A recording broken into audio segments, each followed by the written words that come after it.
This was the worst date in the history of The Sims. Lou got bit, Celine got shredded. The night of their date is literally a crime scene, covered in lies, violence, and unsolved mysteries. But we will solve them today. What truly happened between Lou and Celine, and how was Greg involved? Also, why is Lou lying about it? By the way, if you like this video right now, I'll know that you like Sims lore deep dives, and I'll be sure to make more of it because, you know, it's hard to stay motivated in the world of content creation where you're just starting off and nobody really watches you, but the ones that do, it means so much to me, and we chat in the comments and we discuss all the juicy lore details. So please like this video and subscribe, please.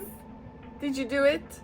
Okay, thank you. Celine operates and owns the bar in the werewolf town. Here, both packs can get together on neutral grounds and have a good time. It is a great place to relax and socialize. She has everything you want for a werewolf. Fire pit, good drinks, music, even a bunker for your crazy rage moments. Celine has a whole bunker underneath the bar that is ready for werewolves in transformation or just to have a place to relax and be yourself, since werewolves do scare other sim with their behaviors.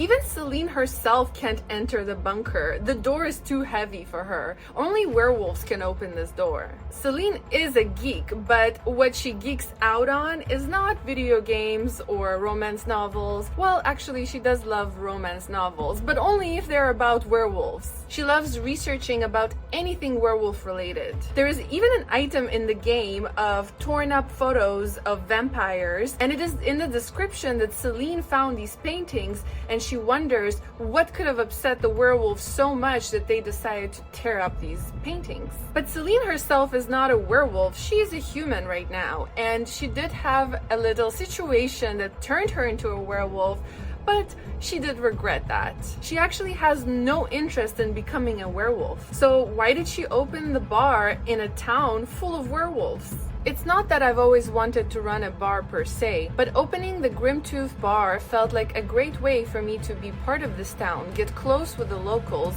and still keep some distance from the hairier nature of it all. After my run-in with Greg, it seemed like a good compromise. So Celine never really wanted to open a bar. She is actually not even a great bartender at the beginning of the game. She only did this to get close with the werewolves. But what is this run-in she's talking about with Greg? The story of Celine and Greg is so dramatic that other characters actually talk about this situation too. Because this date is the day when Celine almost turned into a werewolf. She was on a date with Howell and they crossed over into the territory of Greg, the forbidden territory. And this encounter with Greg left scars on her. She's actually the most scarred sim character I've ever seen. She has a bite on her right arm, a scratch on her right thigh, a scar across her left shoulder and back, and a cut on the right side of her face. Greg ripped into Celine, and Howell was there too, but he just got a small scratch across his belly. But the way Lou talks about this day and the way Celine talks about this day are very different. It's like they're not agreeing on how things actually turned out. Actually, Lou claims that this all started because he was just helping a kid. So I asked Celine out on a date, yeah. We were going for a walk over that bridge when I heard a helpless kid or something crying for help.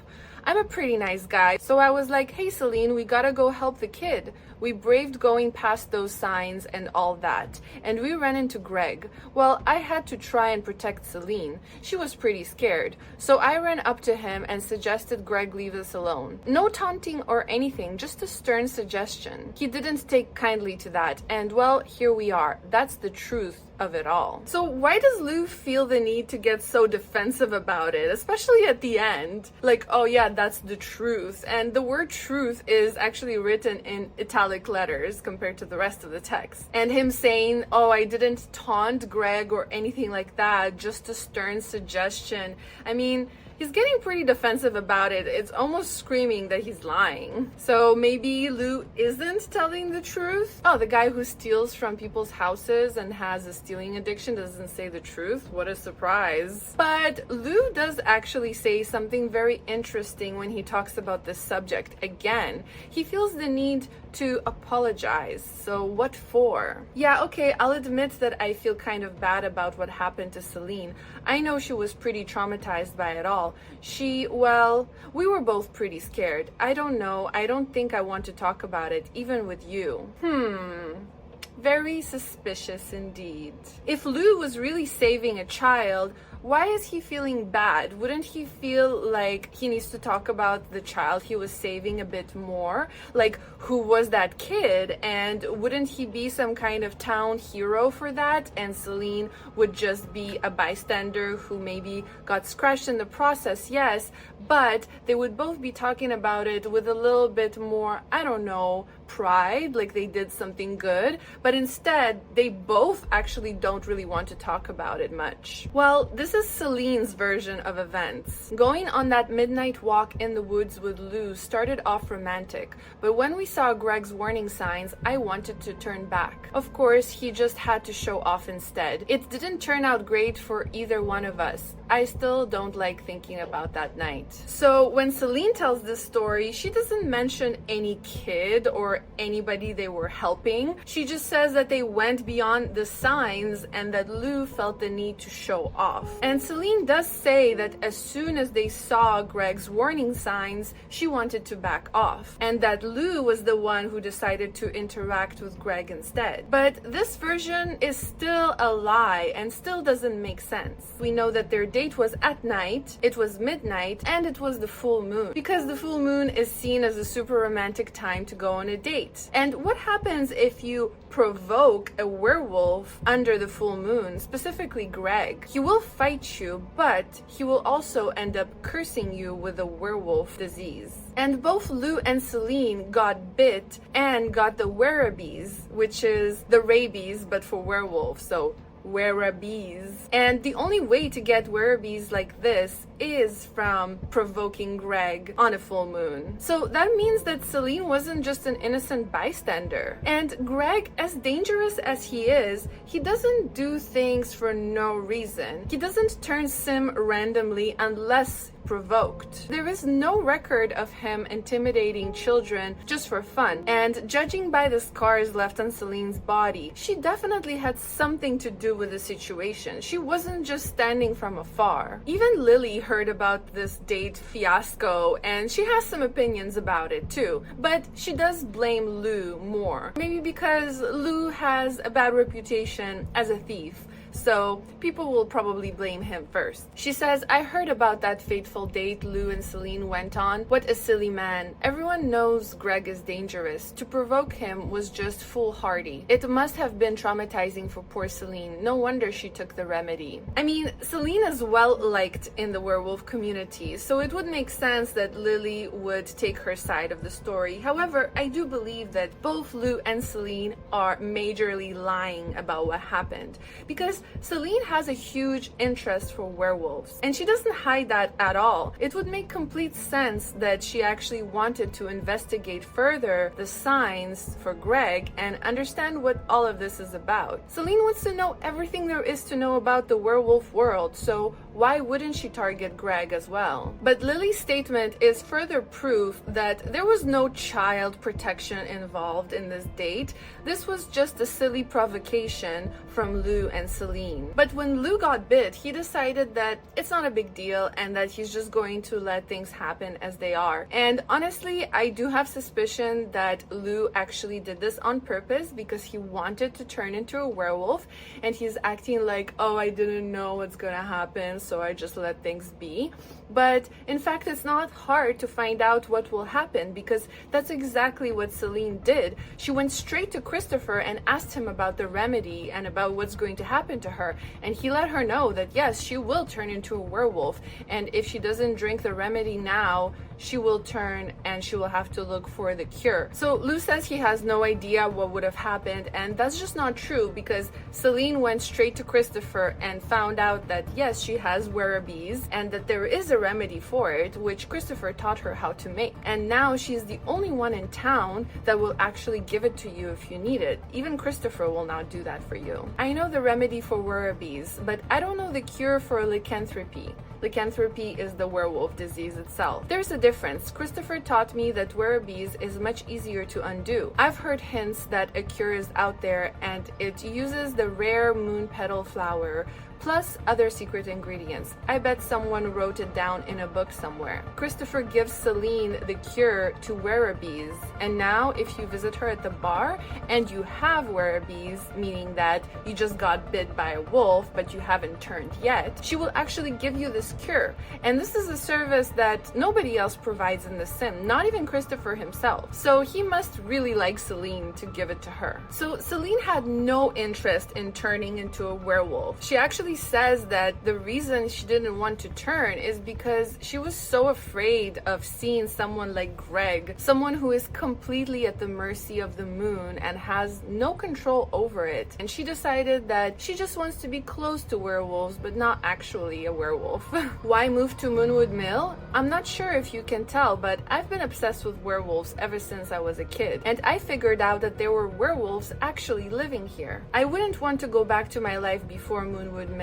It was too normal. I've spent my entire life dreaming about werewolves and the occult. To go back would be turning my back on a dream. So it is Celine's dream to be around werewolves, just not to be one. She wants to watch them interact in the wild. She finds them fascinating, but she doesn't actually want to get involved. And we don't know exactly where Seline is from, but Seline does admit that she is from a normal town, so I guess a non-magical town. And I've considered that she could be from the horse town because she always wears a cowboy hat and cowboy boots in most of her outfits. Officially, Seline has no family that we can see in the game. Let's look closely at the Lopez family in the Lovestruck town. There is a possible connection there, and I have lots of proof. Proof 1, the hair. Aside from the fact that just by looking at her family, she has a lot of resemblance in her facial features with the sister Luz.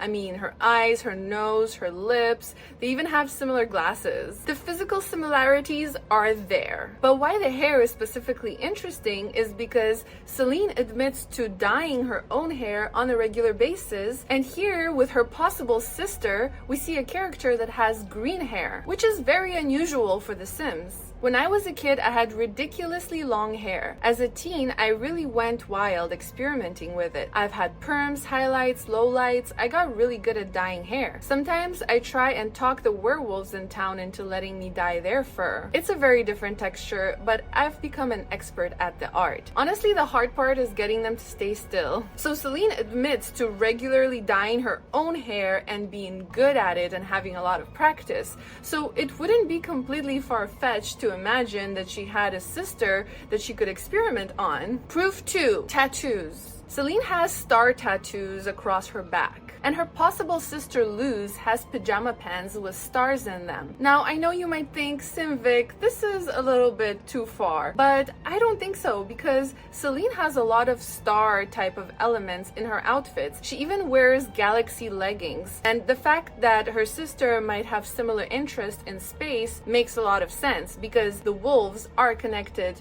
to the moon, which is in the sky. Stars are in the sky, you know. And what I find interesting too is that her possible brother has a tattoo as well, but of a cow plant. And just the fact that he has a cow plant tattoo on his leg could symbolize that her family has something to do with the occult, because everything about them seems so normal. But then this cow plant tattoo, That's not a normal choice of tattoo. This symbolizes a connection with spellcasters, in my opinion, as a Sims investigator. Proof 3. Mom. The mom has an outfit where she looks like she's wearing cowboy boots, a lot like Celine's choice of outfits with cowboy boots. Celine's mom is also a rocket scientist. She actually has a telescope on the roof, which could be how Seline became interested in the stars and in the moon, leading her to her discoveries of the werewolves. Coincidence? I don't know. 4. The last name. So I'm sure everyone is aware that the name Lopez is not uncommon. First of all, in The Sims, there are no coincidences, I believe. And second, the name Lopez is actually written with an accent on the O,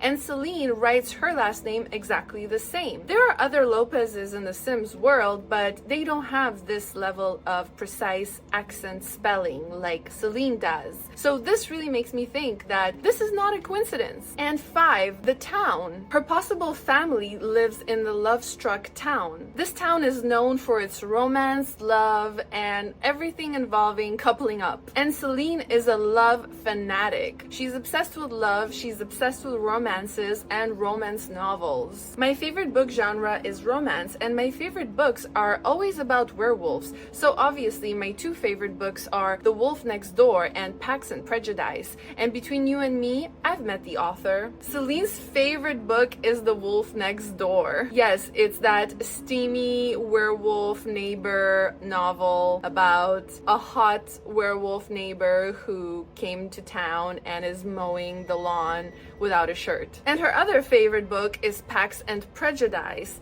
which is a more low-key book about how an alpha leader has to sort of choose between leading his group and his responsibilities, and also his desire to find his fated mate for life. Speaking of fated mates, Seline would love to have one. Sometimes I wonder if I turned into a werewolf if I'd have a fated mate. I certainly think it would be romantic. But fated mates is something only reserved for 2 werewolves. In The Sims, only 2 werewolves can become fated mates. So if Seline wanted a fated mate, she would need to turn into a werewolf. And if she's so obsessed with werewolves and loves the idea of a fated mate, then how come she's not turning into one? How come she went to the extent of stopping her own transformation? I considered becoming a werewolf all the time. Cursed by magic, a creature of the night, a fated mate. It's all incredibly romantic. But then I think about Greg and how terrifying his lack of control was. So she considered it, but what ended up scaring Seline from becoming a werewolf was not actually Greg. It was Greg's lack of control over himself. So Seline missed the opportunity of becoming fated mates with Howell himself, the most desirable bachelor of the werewolf town. But guess what? Lou doesn't even want a fated mate for himself. Yeah, he literally says, "Not sure how I feel about the concept of fated mates." Like, one werewolf forever? That's a lot of commitment. So it seems like Seline made the right choice that night, if she was hoping to be fated mates with Lou, because they clearly were not on the same page. And now their relationship is not on the best terms either. Seline even dislikes the pack that Howell is in, the Wild Fangs. If you find yourself in need while wandering around Moonwood Mill, the folks in the collective are plenty helpful. Even though I'm not a werewolf, they've always welcomed me. The Wild Fangs, on the other hand, well, they're more focused on helping themselves. So yeah, Seline doesn't like the Wild Fangs and actually finds them selfish. She might be human, but she has her opinions about werewolf packs. And the werewolves? They love her. She is the only sim in the game that actually has the Werewolf Ally trait. This means that she doesn't get emotional when she watches werewolf transformations. She doesn't love it, but she doesn't hate it as much as most sim, and she's willing to hang out with werewolves in their werewolf form, no problemo. Whereas other sim don't like seeing werewolves in their normal werewolf form, even if they're not enraged. Seline is a true werewolf fangirl. She is even dressed in moons head to toe. She's always wearing her moon necklace. She has a moon and a moth tattoo on her arm. She has all of these little accessories that just scream, I love the moon and I love werewolves. And the fact that she equipped her bar with an actual bunker that is more spacious and more nice than the rest of her bar is very generous. Celine's aspiration is to be the neighborhood confidant, so she's not about fame, she's not about fortune, she just wants to be somebody you can talk to and be the person that will give you some Werebies remedies to stay human. Take my advice, stay away from Greg. He isn't like the other werewolves around here. He's dangerous. They put those signs up for a reason. The other werewolves don't even like him. So it seems like Celine definitely learned her lesson about provoking Greg. Which, girl, we know you did that, so stop lying to us. And now she's passing along that knowledge to everybody else. At first you might think Celine is just your average bartender, but Greg left a roadmap of pain across her body and face. These scars are a part of her story now. She embodies hope, healing, and second chances. She understands that scars are not just a reminder of the pain that you experience, they are proof that you survived it.